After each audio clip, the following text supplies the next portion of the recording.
Ah, surfer's paradise.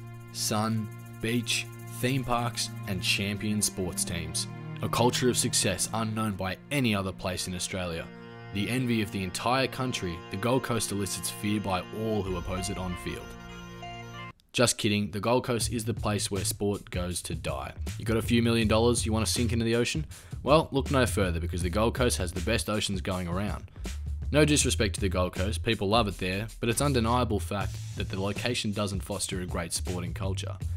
No one can really tell why, the main assumption being that the shiny polish of the city due to its mass tourism appeal isn't really cohesive with the hard-on-the-sleeve representation that the public loves to see in their athletes in this country. In Australia, sport tends to revolve heavily around geographical locations and their lore. The big clubs are founded on historical tropes. Certain clubs represent the working class, while others a much richer, higher class base. And hence, the investment that comes with supporting a club involves players representing a lot more than just sport when pulling on a jumper. And where the Gold Coast has gorgeous landscapes and incredible productivity, it's lacking in that intangible representation that gives sport its culture. The Gold Coast Rollers lasted just 5 years in the NBL in the 90s and were brought back in the late 2000s as the Blaze, only to last another 5 years before going defunct. Clive Palmer's Gold Coast United lasted only 5 years in the A-League, and the Gold Coast Titans are commonly viewed as a laughable club in the NRL. In the AFL, however, there is a club donning the red and gold that is currently making waves thanks to a red-haired boy that can walk on water and cook 2-minute noodles in a minute 57. But this story isn't about Matt Rao. It's about a man who is in the conversation as the greatest of all time, the son of God, Gary Ablett Jr. Gary Ablett Jr. was Geelong's favourite son, destined for greatness from day one, and boy did he live up to it. But it wasn't always so simple. Ablett is quoted as saying he preferred playing basketball as a kid, but hanging out at the Geelong Footy Club just about every day probably rubs off on you, and thanks to his old man, Gary decided to pursue footy. He picked up Vic Country honours as a junior and was taken under father-son at pick 40 in the 01 draft. For the uninitiated, it's important to understand that the father-son rule in the AFL used to allow for clubs to merely give up a meaningless low-round pick to ensure that the son of a former player for that club was reserved and could be drafted with a low selection. The rules are slightly more complex these days, but back then it was common to see these players slip down the draft. He debuted against Essendon in 2002 and had an unassuming 8 touches. In and out of the side, Gaz went on to play every senior game of the 03 season, with Geelong accruing a good list and getting better and better each year.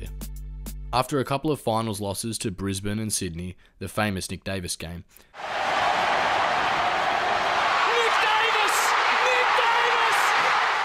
the Cats were poised to make another run, but didn't even make the finals in 2006.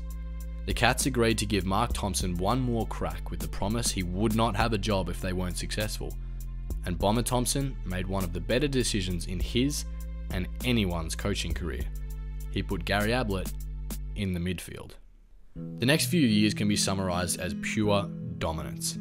The Cats, undoubtedly the best team of the late 2000s and into the early 2010s, Gary Ablett took home 2 premierships in the blue and white hoops, doing his heritage proud.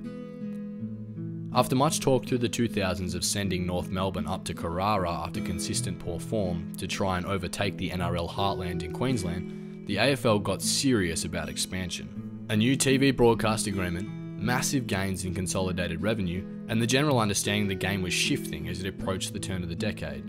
All this leading to a very peculiar lodging in January 2008 with the Australian Securities and Investments Commission under the name Gold Coast Football Club Limited.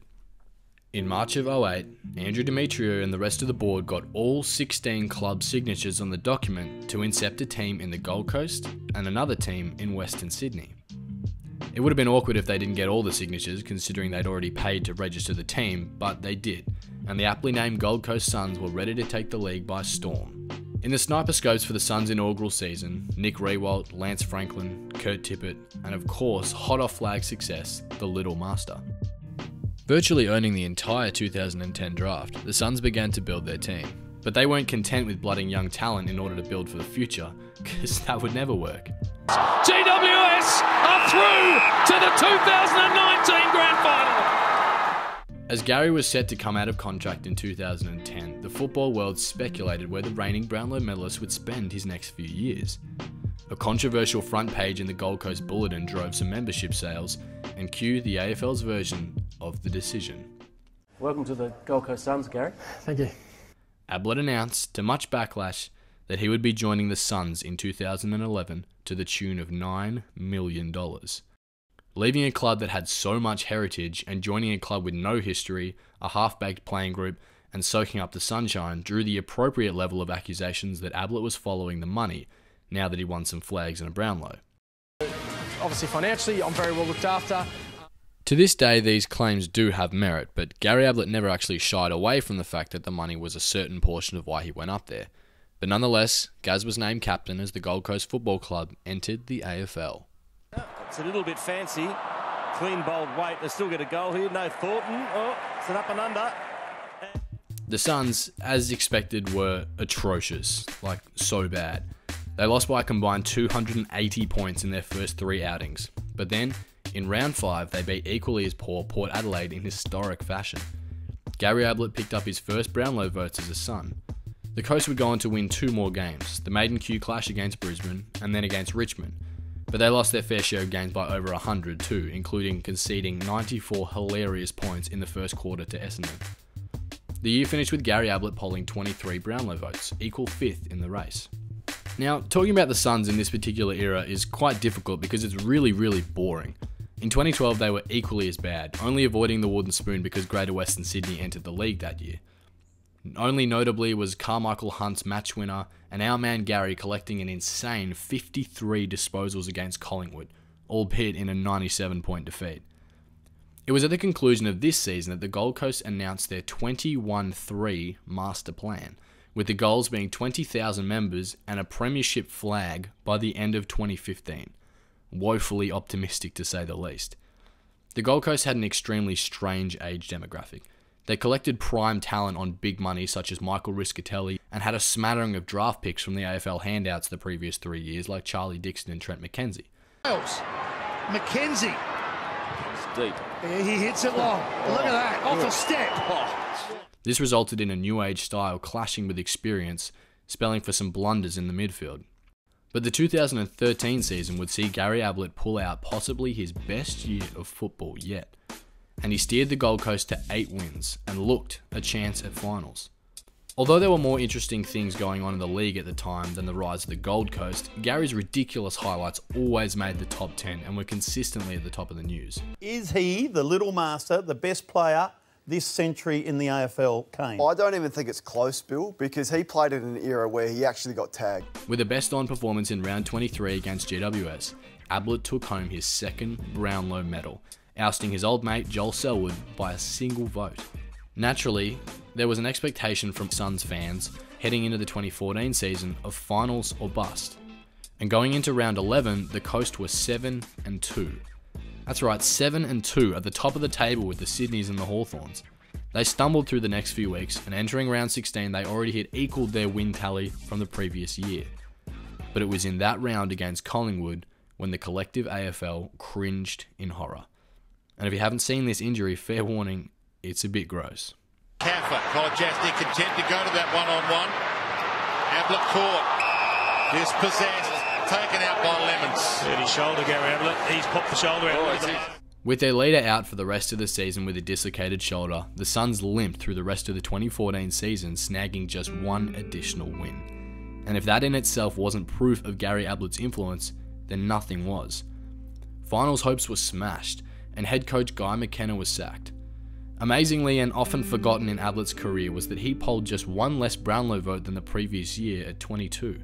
He finished equal 3rd in the Brownlow race despite playing just 15 games, which is insane to consider.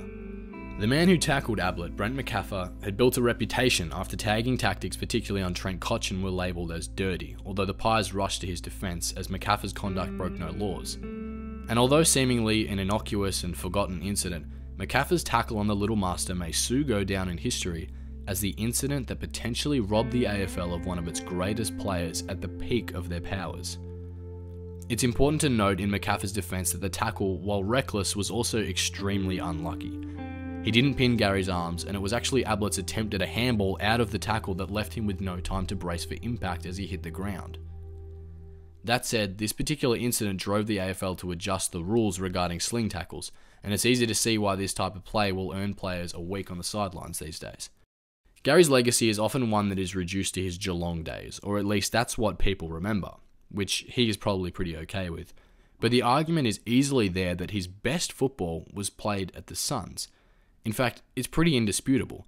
The man was a freak in the red and gold. Racking up 22 Brownlow votes in 15 games is evidence of that. Ablett came back in 2015, but it was obvious his body wasn't right. There was much speculation around this, considering that he was afraid to lay a tackle, sticking just one through the first 2 rounds, where he'd previously averaged nearly 6 a game.